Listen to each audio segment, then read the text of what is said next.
نحمده ونصلي ونسلم على رسوله الكريم أما بعد فأعوذ بالله من الشيطان الرجيم بسم الله الرحمن الرحيم طه ما أنزلنا عليك القرآن لتشقى إلا تذكرة لمن يخشى تنزيلا ممن خلق الأرض والسماوات العلى صدق الله مولانا العظيم اللهم صل على سيدنا محمد وعلى آل سيدنا محمد وبارک وسلم۔ سورۃ مریم مکمل ہوئی اور اس کے بعد اب سورۃ طٰہٰ کا آغاز کر رہے ہیں۔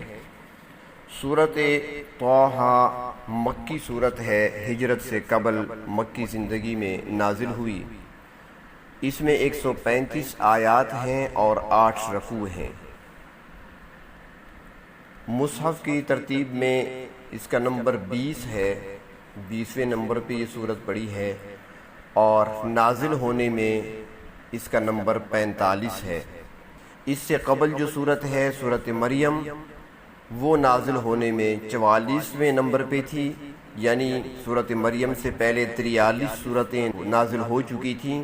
44ویں نمبر پر نازل ہوئی سورۃ مریم، اور اس کے فوراً بعد یعنی متصل سورۃ طٰہٰ نازل ہوئی، جس کا نازل ہونے کا نمبر 45 ہے۔ اور یہی وہ سورت ہے جس کی ابتدائی آیات حضرت عمر بن خطاب رضی اللہ تعالی عنہ کے اسلام لانے کا سبب بنی۔ روایات میں آتا ہے کہ ایک دن حضرت عمر رضی اللہ تعالی عنہ تلوار لیے اس ارادے سے نکلے کہ جناب نبی اکرم صلی اللہ علیہ وسلم کا کام تمام کر دیں۔ ابھی راستے میں ہی تھے کہ ایک مسلمان سے ملاقات ہوئی۔ انہوں نے حضرت عمر رضی اللہ تعالیٰ عنہ کو اس حال میں تلوار سونتے ہوئے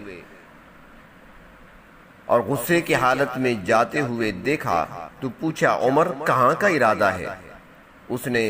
حضرت عمر نے جواب دیا کہ ہم اہل مکہ محمد صلی اللہ علیہ وسلم سے بہت تنگ آ چکے ہیں، لہٰذا آج ان کا خاتمہ کرنے کے لیے جا رہا ہوں۔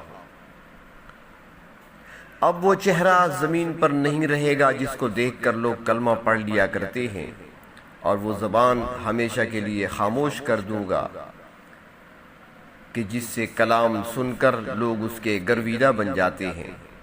تو اس مسلمان نے کہا کہ پہلے اپنے گھر کی خبر تو لو، تمہاری تو بہن اور بہنوئی مسلمان ہو چکے ہیں۔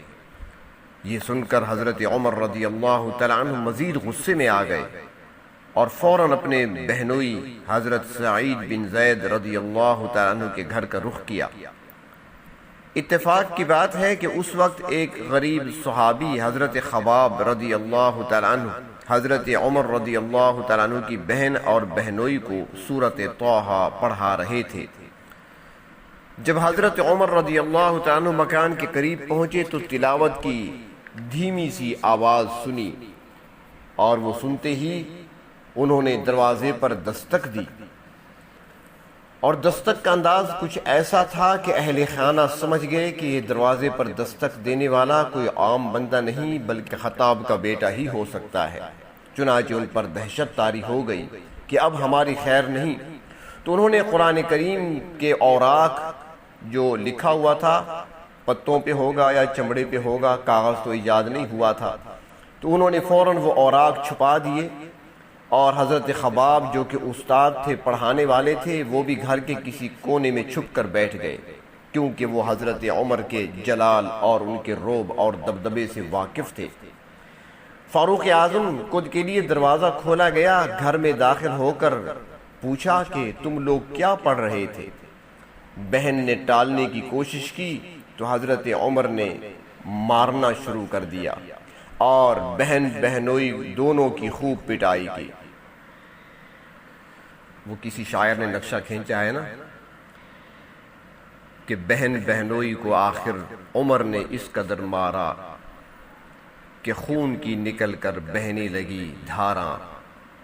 بہن بولی، عمر ہم کو اگر تو مار بھی ڈالے، شکنجے میں کسے یا بوٹیاں کتوں سے نچوا لے، مگر اب دین حق سے ہم تو ہرگز پھر نہیں سکتے، بلندی معرفت کی مل گئی ہے گر نہیں سکتے۔ بہن کہتی ہے عمر، جس ماں کا دودھ تو نے پیا ہے میں نے بھی تو اسی ماں کا دودھ پیا ہے نا، جس خطاب کا تو بیٹا ہے میں بھی تو اسی خطاب کی بیٹی ہوں، جس ماں کا دودھ پی کر آج تو ابو جہل کی جماعت کا رکن بن کر اور کفر پر ڈٹ چکا ہے، اسی ماں کا دودھ پی کر میں محمد کا کلمہ پڑھ کر دین اسلام پر ڈٹ چکی ہوں۔ یہ جان جا تو سکتی ہے، محمد کا دامن ہاتھ سے نہیں چھوٹ سکتا صلی اللہ علیہ وسلم۔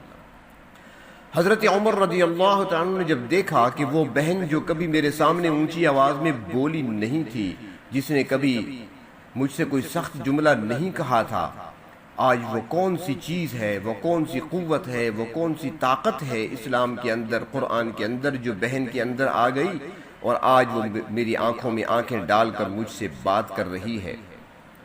چنانچہ حضرت عمر کے دل کا نرم گوشہ پیدا ہوا تو کہنے لگے چلو مجھے بھی دکھاؤ جو تم پڑھ رہے تھے وہ ہے کیا۔ بہن نے اس حال میں جب دیکھا کہ بھائی پڑھنے کے لیے تیار ہے تو وہ کہنے لگی بھائی وہ کلام مقدس ہے، وہ کلام تو پاک ہے، وہ تو اللہ کا نازل کردہ کلام ہے، اور تم تو شرک کی غلاظتوں میں آلودہ ہو، اس کتاب کو تم چھو نہیں سکتے، پہلے غسل کر لو، پاک ہو جاؤ اور پھر آؤ ہم آپ کو دکھائیں گے۔ چنانچہ حضرت عمر نے غسل کیا اور آپ کی بہن جن کا نام فاطمہ تھا رضی اللہ تعالی عنہا، انہوں نے آپ کے سامنے سورۃ طٰہٰ کے اوراق رکھ دیے۔ اس سورۃ مبارکہ کی ابتدائی آیات ہی پڑھ کر حضرت عمر کا دل پلٹ گیا اور دل کا کفر پانی بن کر آنکھوں کے راستے بہنے لگا اور کہنے لگے یہ تو واقعی بڑا پاکیزہ کلام ہے۔ چنانچہ ان کے انداز کو دیکھ کر، ان کے اندر وہ نرمی کا پہلو دیکھ کر حضرت خباب جو اندر چھپے بیٹھے تھے اور باہر آ گئے اور آ کر کہنے لگے عمر مبارک ہو، مجھے یقین ہے کہ اللہ کے نبی صلی اللہ علیہ وسلم کی کل والی دعا آپ کے حق میں قبول ہو چکی۔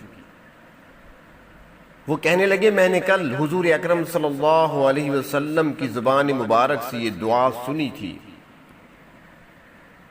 اللہم اعز الاسلام بعمر بن الحشام او بعمر بن الخطاب، اے اللہ عمر بن حشام جسے لوگ ابو جہل کہتے ہیں یا پھر عمر بن خطاب کے ذریعے اسلام کی تائید فرما، یعنی دو نام اللہ کی بارگاہ میں اللہ کے رسول صلی اللہ علیہ وسلم نے پیش کر دیے، یا تو ابن حشام یعنی ابو جہل کو اسلام کی دولت عطا فرما یا پھر خطاب کے بیٹے عمر کو عطا فرما۔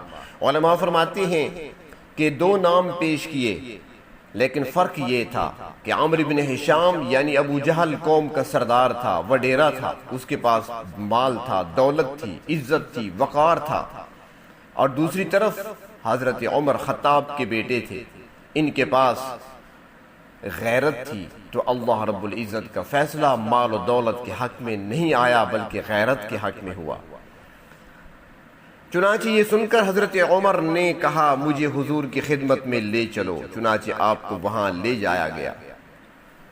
اس وقت آپ صلی اللہ علیہ وسلم دار ارقم میں تھے، دروازہ بند تھا۔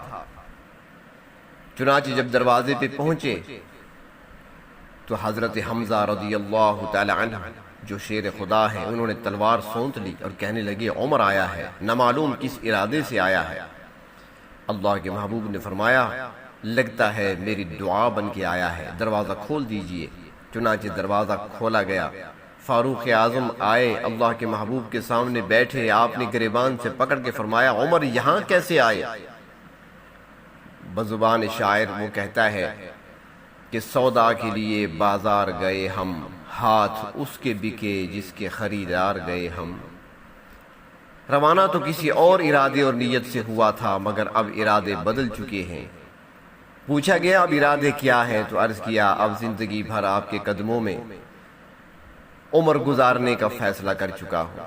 فرماتی ہیں کہ جب عمر نے اسلام قبول کیا تو صحابہ کرام نے تکبیر کا نعرہ لگایا اللہ اکبر، اور روایات میں آتا ہے کہ اس موقع پر حضرت جبریل امین تشریف لائے اور آ کر عرض کیا، یا رسول اللہ صلی اللہ علیہ وسلم، آج خطاب کے بیٹے عمر کے اسلام لانے پر جہاں زمین پر آپ کے صحابہ خوشیاں منا رہے ہیں، وہاں آسمانوں پر آج فرشتے بھی خوشی منا رہے ہیں۔